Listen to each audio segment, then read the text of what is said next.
എല്ലാവർക്കും നമസ്കാരം. ഇന്ന് നമ്മൾ കഴിഞ്ഞ ദിവസത്തെ സൈക്കോളജി ക്ലാസ്സിൻ്റെ കണ്ടിന്യൂവേഷനാണ്.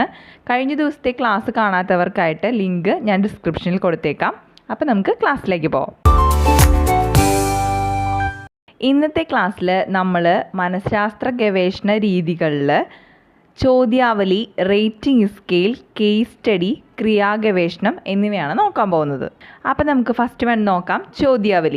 ചോദ്യാവലി എന്ന് പറയുമ്പോൾ തന്നെ എല്ലാവർക്കും പരിചിതമായിട്ടുള്ള ഒരു കാര്യമാണ്. അതായത് കുറേ അധികം ചോദ്യങ്ങൾ അടങ്ങിയ ഒരു ലിസ്റ്റ്, അതിനെയാണ് ചോദ്യാവലി എന്ന് പറയുന്നത്. ഇനി ഇതിലെ എന്താണ്, 2 ടൈപ്പ് ചോദ്യാവലി ഉണ്ട്. എന്തൊക്കെയാണ്? ഓപ്പൺ എൻഡഡും അതുപോലെ തന്നെ ക്ലോസ്ഡ് എൻഡഡും എന്നാണ് പറയുന്നത്.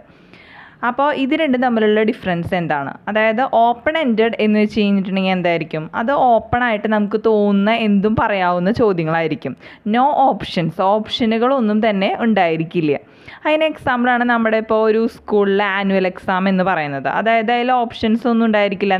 അവർക്കൊരു ചോദ്യം തന്നിരിക്കും, അതിൻ്റെ ഉത്തരം നമ്മൾ 1 വേർഡായിട്ടോ പാരഗ്രാഫായിട്ടോ ഒക്കെ നമ്മൾ എഴുതി കൊടുക്കുക അല്ലെങ്കിൽ പറയുകയാണ് ചെയ്യുന്നത്. അപ്പോൾ അതാണ് ഓപ്ഷൻസ് ഒന്നും ഇല്ലാത്തത്. ഇനി രണ്ടാമത്താണ് ക്ലോസ്ഡ് എൻഡഡ് ക്വസ്റ്റ്യൻസ് എന്ന് പറയുന്നത്. അതായത് അവിടെ എന്താണ്, ഓപ്ഷൻസ് നൽകിയിരിക്കും, അതിനുള്ളിൽ നിന്നേ നമുക്കത് തിരഞ്ഞെടുക്കാനായിട്ട് സാധിക്കുകയുള്ളൂ. അതിനെയാണ് ക്ലോസ്ഡ് എന്ന് പറയുന്നത്. അതിന് എക്സാമ്പിളാണ് ഇപ്പോൾ നമ്മുടെ കേഡറ്റ് എക്സാം അല്ലെങ്കിൽ ഇപ്പോൾ നമ്മുടെ PSC എക്സാംസ് എല്ലാം തന്നെ ഓപ്ഷൻസ് ഉള്ളൂ, അതിൽ നിന്ന് നമ്മൾ തിരഞ്ഞെടുക്കുന്നു. ഓക്കെ, ഇനി ചോദ്യാവലിയുടെ ഗുണങ്ങൾ എന്തൊക്കെയാണ്? അതായത് അത് സിമ്പിളാണ്, ആർക്ക് വേണമെങ്കിൽ ചെയ്യാം. അപ്പോൾ വളരെ പ്രയാസരഹിതമാണ്. അതുപോലെ തന്നെ വേഗത, സമയലാഭം, ഇതിന് വലിയ പണിയൊന്നുമില്ലല്ലോ. കുറച്ച് ചോദ്യങ്ങൾ ഉണ്ടാക്കിയിട്ടാൽ മതി, ഉത്തരം ചെയ്യുന്ന ആൾ അതിന് ജസ്റ്റ് ഉത്തരങ്ങൾ കൊടുത്താൽ മതി.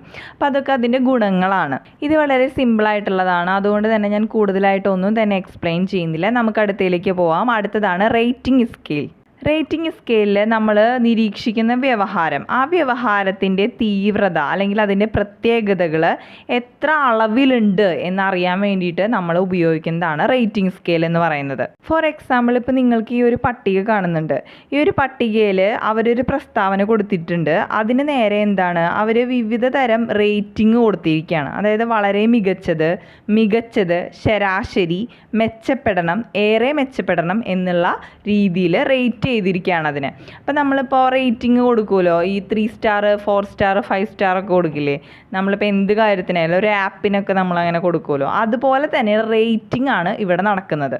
അപ്പോൾ ഇതിൽ നിന്നും എന്താണ്, നമുക്ക് ആ ഒരു വ്യവഹാരം എത്ര തീവ്രമായിട്ടുണ്ട് അല്ലെങ്കിൽ എത്ര അളവിലുണ്ടെന്ന് കൃത്യമായിട്ട് നോക്കാനായിട്ട് പറ്റും. അതാണ് റേറ്റിംഗ് സ്കെയിലിൻ്റെ പ്രത്യേകത.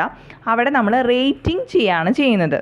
നമ്മൾ കഴിഞ്ഞ ദിവസം പഠിച്ച ചെക്ക് ലിസ്റ്റുമായിട്ട് ഈ റേറ്റിംഗ് സ്കെയിൽ തെറ്റിപ്പോകാൻ സാഹചര്യമുണ്ട്. അതുകൊണ്ട് തന്നെ ചെക്ക് ലിസ്റ്റും റേറ്റിംഗ് സ്കെയിലും തമ്മിലുള്ള ഡിഫറൻസ് നമുക്ക് നന്നായി തന്നെ ഒന്ന് നോട്ട് ചെയ്ത് വയ്ക്കാം. ചെക്ക് ലിസ്റ്റിലാണെങ്കിൽ എന്താണ്, പ്രസ്താവനകളാണ്. റേറ്റിംഗ് സ്കെയിലും എന്താണ്, പ്രസ്താവനയാണ്. ചോദ്യാവലിയിൽ ചോദ്യങ്ങളാണ്. ഓക്കെ, ഇനി ചെക്ക് ലിസ്റ്റിലെ പ്രസ്താവനകൾക്ക് എങ്ങനെയാണ് ഉത്തരം വരുന്നത്? യെസ് ഓർ നോ ആണ്, ഉണ്ട് അല്ലെങ്കിൽ ഇല്ല എന്ന് മാത്രം ഉത്തരം വരുന്ന പ്രസ്താവനയാണ് ചെക്ക് ലിസ്റ്റ്. അത് ഉറപ്പിച്ചു വയ്ക്കുക. ഇനി റേറ്റിംഗ് സ്കെയിലാകുമ്പോൾ എന്താണ്, റേറ്റിംഗ് ആണ്. നമ്മൾ ആ ആപ്പിനൊക്കെ റേറ്റിംഗ് ചെയ്യുന്നത് ആലോചിക്കുക. അപ്പോൾ അവിടെ എന്താണ്, 3 സ്റ്റാറും 4 സ്റ്റാറും 5 സ്റ്റാറും ഒക്കെ കൊടുക്കാൻ സാധിക്കും. അപ്പോൾ വളരെ മികച്ചത്, അല്ലെങ്കിൽ എന്താണ് ശരാശരി, മികച്ചത്, കുറച്ചും കൂടി മെച്ചപ്പെടാനുണ്ട്, അല്ലെങ്കിൽ വളരെ മോശം എന്ന രീതിയിൽ റേറ്റിംഗ് കൊടുക്കാനായിട്ട് സാധിക്കും. അപ്പോൾ അത് ഓർത്ത് വയ്ക്കുക. അടുത്തതാണ് കേസ് സ്റ്റഡി എന്ന് പറയുന്നത്. ഇത് വളരെയധികം ഇമ്പോർട്ടൻ്റ് ആണ്, നന്നായി തന്നെ പഠിച്ചോളാം. ഇടയ്ക്കിടയ്ക്ക് ക്വസ്റ്റ്യൻസ് വരാറുണ്ട്. ഇതിൽ ഏറ്റവും ഇമ്പോർട്ടൻ്റ് ആയിട്ടുള്ള കാര്യം എന്താണ്, നമ്മൾ ക്ലാസ് മുറിയിൽ ഉപയോഗിക്കുന്ന ഒരു ടെക്നിക്കാണ് എന്തെന്ന് പറയുന്നത്, കേസ് സ്റ്റഡി എന്ന് പറയുന്നത്. അപ്പോൾ അത് ഇമ്പോർട്ടൻ്റ് ആയിട്ടുള്ള പോയിൻ്റാണ്. ഇനി അടുത്ത കാര്യം എന്താണ്, അതായത് നമ്മൾ എന്താണ് കേസ് സ്റ്റഡി? നമ്മളൊരു കേസിൻ്റെ പഠനമാണ് എന്തെന്ന് പറയുന്നത്, കേസ് സ്റ്റഡി എന്ന് പറയുന്നത്. അപ്പോൾ ഈ കേസിനെ നമ്മൾ എങ്ങനെയാണ് പഠിക്കുക? വളരെയധികം ആഴത്തിൽ നന്നായി സൂക്ഷ്മമായിട്ട് പഠിക്കണം. ഫോർ എക്സാമ്പിൾ, ഇപ്പോൾ ഒരു അഡ്വക്കേറ്റ് ഒരു കേസ് വാദിക്കാനായിട്ട് ഏറ്റെടുത്ത് കഴിഞ്ഞാൽ അയാൾ എങ്ങനെയായിരിക്കും ആ കേസ് പഠിക്കുക? അതെല്ലാതും പഠിക്കില്ലേ, ഫുൾ കാര്യങ്ങൾ ഡീറ്റെയിൽ, എങ്ങനെ ആ ഒരു സംഭവം ഉണ്ടായി, എങ്ങനെ കുറ്റകൃത്യം നടന്നു, എന്താണ് മറ്റുള്ളവരുടെ മൊഴികൾ, സാക്ഷികൾ ആരൊക്കെ, ഇങ്ങനെ ഫുൾ ഡീറ്റെയിൽ എടുക്കില്ലേ?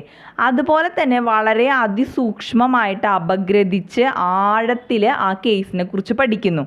അതാണ് എന്തെന്ന് പറയുന്നത്, കേസ് സ്റ്റഡി. അപ്പോൾ കേസ് സ്റ്റഡിന്ന് ആരെക്കുറിച്ച് ആലോചിക്കണം? നമ്മൾ വക്കീലിന് കേസ് പഠിക്കുന്ന കാര്യം ആലോചിക്കുക. വക്കീൽ എങ്ങനെ കേസ് പഠിക്കും? ആഴത്തിൽ തന്നെ പഠിക്കണം, എന്നാലല്ലേ അയാൾക്ക് അത് വാദിച്ച് ജയിക്കാൻ പറ്റുള്ളൂ. അപ്പോൾ അതാണ് കേസ് സ്റ്റഡി, ആഴത്തിലുള്ള പഠനമാണ്. ഇനി നമ്മുടെ സ്കൂളിലേക്ക് വരുമ്പോൾ ഒരു കുട്ടി, ആ കുട്ടിയാണ് നമ്മുടെ ഇതെന്ന് പറയുന്നത്, നമ്മുടെ കേസ് എന്ന് പറയുന്നത്. അപ്പോൾ ആ കുട്ടി അല്ലെങ്കിൽ ആ ഒരു വ്യക്തിയുടെ പ്രശ്നങ്ങളെ നമ്മൾ നാനാവിധത്തിൽ ലഭ്യമായ വിവരങ്ങൾ ശേഖരിച്ച് സമഗ്രമായിട്ട് പഠിക്കുന്നതാണ് കേസ് സ്റ്റഡിയിൽ നടത്തുന്നത്. ഇനി ഇതിൽ വളരെ ഇമ്പോർട്ടൻ്റ് ആയിട്ടുള്ളതാണ് ഇതിൻ്റെ ഘട്ടങ്ങൾ. പലപ്പോഴും ഓപ്ഷൻസ് തെറ്റി കൊടുത്തിട്ട് കറക്റ്റായിട്ടുള്ള ഓർഡർ ചെയ്ത് എന്നൊക്കെ ചോദിക്കാറുണ്ട്. അപ്പോൾ ഘട്ടങ്ങൾ ഇമ്പോർട്ടൻ്റ് ആണ്, നന്നായി പഠിക്കണം. ആദ്യം നമ്മളിപ്പോൾ ഒരു കേസിൻ്റെ സ്റ്റഡിക്ക് നമ്മൾക്ക് എന്തായാലും നമ്മളൊരു കേസ് എടുക്കണമല്ലോ, നല്ല നമുക്ക് അതിനെക്കുറിച്ച് പഠിക്കാൻ പറ്റുള്ളൂ. അപ്പോൾ ആദ്യത്തെ ഘട്ടം അത് തന്നെയാണ്, കേസ് നമ്മൾ സെലക്ട് ചെയ്യുന്നു, തിരഞ്ഞെടുക്കുന്നു. ഇനി അതിനുശേഷം എന്താണ്, പരികല്പന രൂപീകരണം എന്ന് വെച്ചാൽ എന്താണ്, നമ്മുടേതായിട്ടുള്ള ഊഹങ്ങൾ, എന്തായിരിക്കും ആ കുട്ടിക്ക് ഇങ്ങനെ ഒരു പ്രശ്നത്തിന് കാരണം എന്ന് നമ്മുടേതായിട്ടുള്ള ഊഹങ്ങൾ, അതിനെയാണ് പരികല്പന. അത് കഴിഞ്ഞ് നമ്മൾ എന്ത് ചെയ്യും, നമ്മുടെ ഊഹം വെച്ചിട്ട് പ്രോബ്ലം സോൾവ് ചെയ്യാൻ പറ്റില്ലല്ലോ, നമുക്ക് കാരണം കറക്റ്റായിട്ട് അറിയണം. നമ്മളപ്പോൾ എന്ത് ചെയ്യുന്നു, അതിനാവശ്യമായിട്ടുള്ള വിവരശേഖരണം നടത്തുന്നു. അപ്പോൾ അതാണ് മൂന്നാമത്തെ ഘട്ടം, വിവരശേഖരണം. ഇനി ഈ ശേഖരിച്ച വിവരങ്ങൾ വെറുതെ കയ്യിൽ കൊണ്ട് നടന്ന കാര്യമില്ല, നമ്മൾ എന്ത് ചെയ്യണം, നന്നായിട്ട് അത് പഠിക്കണമല്ലോ. അപ്പോൾ എന്താണ്, വിവര വിശകലനം, കയ്യിലിരിക്കുന്ന രേഖകളൊക്കെ നമ്മൾ വിശകലനം ചെയ്ത് നോക്കുന്നു. അതാണ് നാലാമത്തെ ഘട്ടം. ഇനി അഞ്ചാമത്തെ ഘട്ടം എന്താണ്, പരിഹാര മാർഗങ്ങൾ. അപ്പോൾ നമ്മൾ എന്ത് ചെയ്യുന്നു, വിവര വിശകലനം നടത്തി, അപ്പോൾ കാര്യം കണ്ടുപിടിച്ചിട്ട് നമ്മൾ തന്നെ എന്ത് ചെയ്യുന്നു, അതിനുള്ള പരിഹാരവും കണ്ടെത്തി. അപ്പോൾ അതാണ് പരിഹാര മാർഗങ്ങൾ നിർദ്ദേശിക്കുന്നു. ഇനി ഇതൊക്കെ ചെയ്ത് കഴിഞ്ഞാൽ നമ്മൾ എന്ത് ചെയ്യും, ഇതൊരു റിപ്പോർട്ട് ആക്കിയിട്ട്, നമ്മളിപ്പോൾ പ്രൊജക്റ്റ് ചെയ്താൽ പ്രൊജക്റ്റ് റിപ്പോർട്ട് എഴുതി വയ്ക്കുമല്ലോ, നിരീക്ഷിച്ച് കഴിഞ്ഞാൽ നിരീക്ഷണക്കുറിപ്പ് എന്ന് പറഞ്ഞിട്ട് അപ്പോൾ എഴുതി വയ്ക്കുമല്ലോ. അപ്പോൾ അതുപോലെ തന്നെ കേസ് സ്റ്റഡി നടത്തി കഴിഞ്ഞാൽ നമ്മൾ എന്ത് ചെയ്യണം, കേസ് റിപ്പോർട്ടും കൂടി തയ്യാറാക്കണം. അപ്പോൾ അതോടുകൂടി നമ്മുടെ പരിപാടി കഴിഞ്ഞു. അപ്പോൾ ഘട്ടങ്ങൾ ഇമ്പോർട്ടൻ്റ് ആണ്, ഞാൻ ഒരിക്കൽ കൂടി പറയാം. ആദ്യം തന്നെ നമ്മൾ കേസ് സെലക്ട് ചെയ്യുന്നു അല്ലെങ്കിൽ തിരഞ്ഞെടുക്കുന്നു. രണ്ടാമത് നമ്മുടേതായിട്ടുള്ള ഊഹങ്ങൾ രൂപീകരിക്കുന്നു അഥവാ പരികല്പനകൾ രൂപീകരിക്കുന്നു. മൂന്നാമത് ആവശ്യമായ സോഴ്സിൽ നിന്നെല്ലാം വിവരശേഖരണം നടത്തുന്നു. ലഭിച്ച വിവരങ്ങളെ അനലൈസ് ചെയ്യുന്നു അഥവാ വിവര വിശകലനം നടത്തുന്നു. അതിനുശേഷം പരിഹാര മാർഗങ്ങൾ കണ്ടെത്തുന്നു.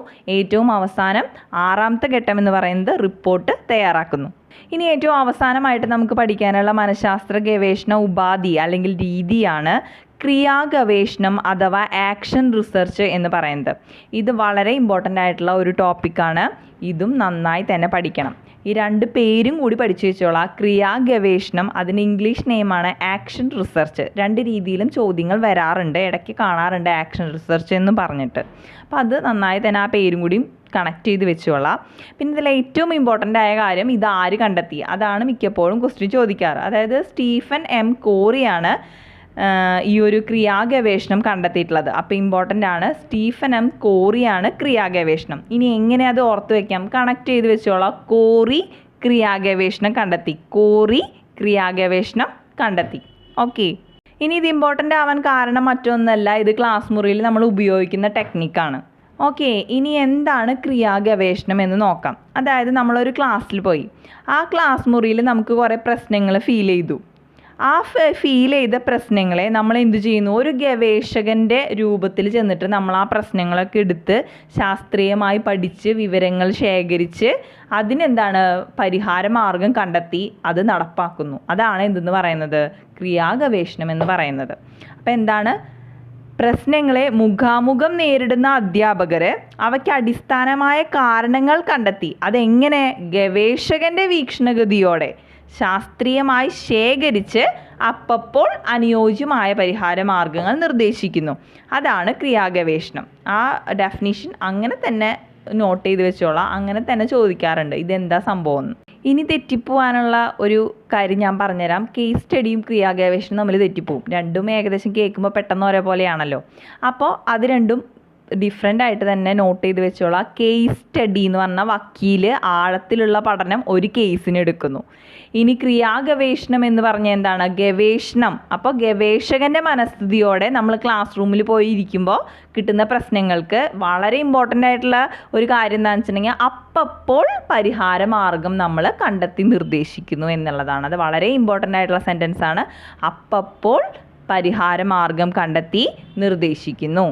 ഇനി ഇതിനും കുറച്ച് ഘട്ടങ്ങളുണ്ട്, അതും ഇമ്പോർട്ടൻ്റ് ആണ്. പക്ഷേ ഇതിൽ വളരെ കുറച്ച് ഘട്ടങ്ങൾ മാത്രമേ കൊടുത്തിട്ടുള്ളൂ. ക്രിയാഗവേഷണത്തിന് കുറച്ചും കൂടി ഡീറ്റെയിൽ ആയിട്ടുള്ള ഘട്ടങ്ങളുണ്ട്. അത് ഞാൻ പിന്നീട് ഒരു ക്ലാസ്സിൽ വേറൊരു വിഷയവുമായി ബന്ധപ്പെട്ട് വരുന്നതാണ്. അപ്പോൾ ഞാൻ ആ ക്ലാസ്സിൽ പറയാമെന്നാണ് വിചാരിക്കുന്നത്. ഇപ്പം നമ്മുടെ സൈക്കോളജി DLEDൻ്റെ ടെക്സ്റ്റ് ബുക്കിൽ ഇത്ര ഘട്ടങ്ങളെ പറഞ്ഞിട്ടുള്ളൂ. ഏതൊക്കെയാണ്? വിവരശേഖരണം, നേരത്തെ പോലെ തന്നെ. രണ്ടാമത് പരികല്പന രൂപീകരിക്കൽ, നേരത്തെ പോലെ തന്നെ. പിന്നെ മൂന്നാമത്തെ ഘട്ടം ഡിഫറൻ്റ് ആണ്. എന്താണ്? ലഭ്യമായ പ്രസിദ്ധീകരണങ്ങൾ വായിക്കൽ. അതുകൊണ്ട് ഉദ്ദേശിക്കുന്നത് വിവരശേഖരണം തന്നെയാണ്. ഒരു പക്ഷേ ഓപ്ഷനിൽ വിവരശേഖരണം എന്നായിരിക്കാം തരുന്നത്. അപ്പോൾ അതും ഈ ഘട്ടം തന്നെയാണ് എന്ന് ഓർത്ത് വയ്ക്കുക.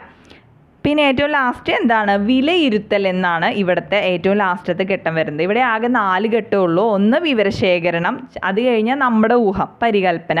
മൂന്നാമത് ശരിക്കും പറഞ്ഞാൽ വിവരശേഖരണമാണ്. ഇവിടെ DLED ടെക്സ്റ്റ് ബുക്കിൽ കൊടുത്തിരിക്കുന്നത് ലഭ്യമായ പ്രസിദ്ധീകരണങ്ങൾ വായിക്കൽ എന്നാണ്. ഏറ്റവും ലാസ്റ്റത്തെ ഘട്ടം, 4ാമത്തെ ഘട്ടം എന്ന് പറയുന്നത് വിലയിരുത്തലാണ്.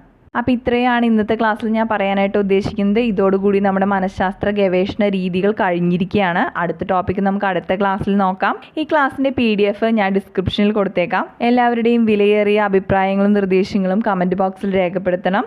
അപ്പോൾ എല്ലാവർക്കും താങ്ക് യു.